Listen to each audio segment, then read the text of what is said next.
చెత్త సంపద తయారీపై డిపిఓ అవగాహన. చెత్త నుండి సంపద సేకరణపై ఇందుకూరుపేట మండల పరిషత్ కార్యాలయంలో సిబ్బందికి డిపిఓ శ్రీధర్ రెడ్డి శనివారం అవగాహన కార్యక్రమాన్ని నిర్వహించారు. ఈ సందర్భంగా ఆయన మండలంలో 20 పంచాయతీలలో డోర్ టు డోర్ చెత్త సేకరణ ఏ విధంగా జరుగుతుంది, గ్రామాల్లో సేకరించిన చెత్తను ఏ విధంగా వర్మీ కంపోస్ట్ కు వినియోగిస్తున్నారు అడిగి తెలుసుకున్నారు. అదేవిధంగా SWPC షెడ్ చెత్త నుండి సంపద తయారీ కేంద్రం పరిశీలించి పంచాయతీ సిబ్బందికి అవగాహన కల్పించారు. ఈ కార్యక్రమంలో సచివాలయ పంచాయతీ సిబ్బంది పాల్గొన్నారు. సార్ చెప్పినట్టు యాక్చువల్గా మీరందరూ కూడా ప్రతి గ్రామ పంచాయతీకి సంబంధించిన సబ్జెక్ట్ అన్నింటిలో కూడా మీరు యాక్టివ్గానే ఉన్నారు నాకు తెలిసి. ఇప్పుడు సార్ రివ్యూ చేస్తే కానీ దాంట్లో ఇన్ని లోటుపాట్లు ఉన్నాయని నాకు తెలియదు. కాబట్టి నెక్స్ట్ వీక్ ఖచ్చితంగా ఇప్పుడు డిపిఓ గారికి మనం ఏదైతే మాట ఇచ్చామో నెక్స్ట్ వీక్ కల్లా 90% ఖచ్చితంగా చేస్తాము.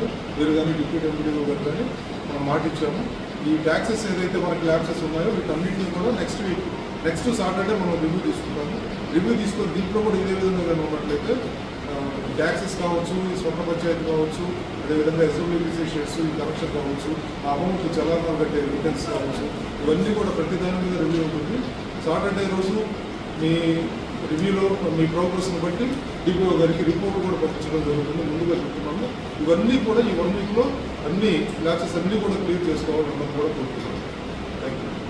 ఈరోజు 20 గ్రామ పంచాయతీలో యాక్టివిటీస్ గురించి ప్రధానంగా డోర్ టు డోర్ కలెక్షన్ అంటే ఇంటింటికి చెత్త సేకరణ గ్రామ పంచాయతీలో ఎలా జరుగుతుంది, తర్వాత కలెక్ట్ చేసిన చెత్తను ఏ విధంగా సాలిడ్ వేస్ట్ ప్రాసెసింగ్ సెంటర్స్కి చేరుస్తున్నారు, సాలిడ్ వేస్ట్ ప్రాసెసింగ్ సెంటర్స్ చెత్త నుండి సంపదను తయారు చేయడానికి ఎలా జరుగుతుంది అనే విషయాలు, తర్వాత పన్ను వసూలు, నాన్ ట్యాక్సెస్ వసూలు, తర్వాత 15th ఫైనాన్స్ కమిషన్ ఏ విధంగా ఖర్చు పెట్టారు, వీటన్నిటి మీద కూడా ఈ 20 గ్రామ పంచాయతీలో 1 by 1 గ్రామ పంచాయతీ వైజ్గా రివ్యూ చేయడం జరిగింది. మెయిన్గా ఏంటంటే మనకి చెత్త నుండి సంపద తయారీ అనేది మన రాష్ట్ర ప్రభుత్వం ముఖ్య ఉద్దేశము. సో ఏదైతే ఇంటింటి దగ్గర చెత్త వసూలు చేస్తున్నారో దాన్ని 2 విధాలుగా తడి చెత్త, పొడి చెత్త సపరేట్గా కలెక్షన్ చేయాలి.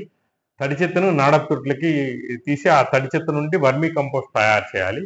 అదేవిధంగా పొడి చెత్తను సపరేట్గా సేకరించి పొడి చెత్తలో రకరకాలు ఉంటాయి. ప్లాస్టిక్, తర్వాత ఐరన్, గ్లాసు, పేపరు, ఇట్లా డిఫరెంట్ ఉంటాయి. సో వీటన్నిటిని సాలిడ్ వేస్ట్ ప్రాసెసింగ్ సెంటర్కి చేర్చి వీటిని అమ్మి తద్వారా గ్రామ పంచాయతీకి ఆదాయం రావాలి. అదేవిధంగా గ్రామ పంచాయతీ క్లీన్లీనెస్ కూడా ఉండాలి. ముఖ్యంగా తడి చెత్తతో వర్మీ కంపోస్ట్ తయారు చేసి ఆ వర్మీ కంపోస్ట్ని రైతులకు అమ్మితే వారు పొలానికి వేసుకొని దాన్ని ఎక్కువ ఎనర్జీ వచ్చేదానికి అవకాశం ఉంటుంది. సో ఈ యాక్టివిటీస్ మీద మెయిన్గా అన్ని చోట్ల సాలిడ్ వేస్ట్ ప్రాసెసింగ్ సెంటర్లు కట్టారు. పాత గవర్నమెంట్ టైంలో కట్టారు, కానీ పాత గవర్నమెంట్ టైంలో వాటిని వేటిని వాడలేదు. అన్ని పాడుబడి స్థితిలో ఉంటే వాటన్నిటిని కూడా ఇప్పుడు మళ్ళా అన్ని యాక్టివేట్ చేసి అన్నింటిలో కూడా యాక్టివేట్ చేశాము. అదేవిధంగా ఈ మండలంలో 4 చోట్ల ఉన్నాయి. ఆ 4 చోట్ల కూడా వర్క్ జరుగుతుంది. ఈ తడి చెత్త, పొడి చెత్త సపరేట్ చేయడం, వర్మీ కంపోస్ట్ తయారు చేయడం కూడా స్టార్ట్ చేశారు.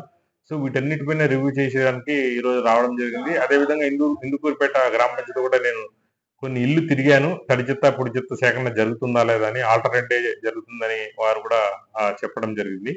అదేవిధంగా రాష్ట్ర ప్రభుత్వం కూడా IVRS కాల్స్ ద్వారా మొత్తం రాష్ట్ర వ్యాప్తంగా కూడా ఈ యాక్టివిటీస్ మీద IVRS కాల్స్ ద్వారా ప్రజా అభిప్రాయం తెలుసుకుంటున్నారు. ప్రజల అభిప్రాయం తెలుసుకుని దాని ప్రకారం ఏ పంచాయతీ ఏ ర్యాంకింగ్లో ఉంది, ఏ మండలం ఏ ర్యాంకింగ్లో ఉంది, వీటన్నిటి కూడా జరుగుతుంది. సో వీటన్నిటిని మానిటర్ చేయడానికి ఈ ప్రధాన ఉద్దేశంగా నేను తర్వాత ఎంపీడీఓ గారు, డిప్యూటీ ఎంపీడీఓ గారు ఈరోజు పంచాయత్ సెక్రటరీతో రివ్యూ చేసుకోవడం జరిగింది. కొన్ని లోటుపాట్లు పంచాయతీలో ఉన్నాయి. వాటన్నిటిని కూడా నెక్స్ట్ రాబో 10-15 రోజుల్లో రెక్టిఫై చేయమని ఎంపీడీఓ గారికి, డిప్యూటీ ఎంపీడీఓ గారికి చెప్పడం జరిగింది.